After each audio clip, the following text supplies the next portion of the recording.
இந்திய தேசிய காங்கிரஸ் கட்சியின் வளர்ச்சிக்கு SSA திட்டத்தின் கீழ் தஞ்சை வடக்கு மாவட்ட காங்கிரஸ் கட்சியின் சார்பாக குமரனாகிய என்னை தேர்வு செய்வதற்கு அகில இந்திய காங்கிரஸ் கட்சியின் தலைவர் மல்லிகார்ஜுன கார்கே அவர்களுக்கும் அன்னை சோனியா காந்தி அவர்களுக்கும் பாராளுமன்ற எதிர்க்கட்சி தலைவர் ராகுல் காந்தி அவர்களுக்கும்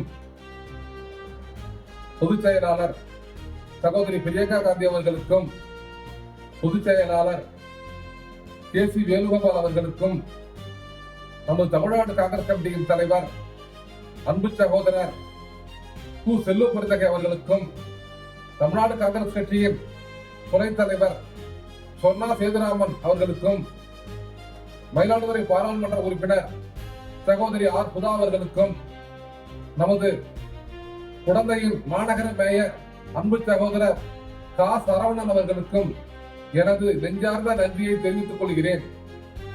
இந்த தஞ்சை வடக்கு மாவட்ட காங்கிரஸ் கட்சிக்கு என்னை தலைவராக தேர்வு செய்ததன் மூலம் தமிழகத்திலேயே காங்கிரஸ் கட்சியை தஞ்சை வடக்கு மாவட்டத்தை முதன்மை மாவட்டமாக கொண்டு வருவதுடன் நமது ராகுல் காந்தி அவர்களை பாரத பிரதமராக தேர்வு செய்வதற்கு உறுதுணையாக இருப்பேன் என்று தங்களுக்கு தெரிவித்துக் கொள்கிறேன். நன்றி, வணக்கம்.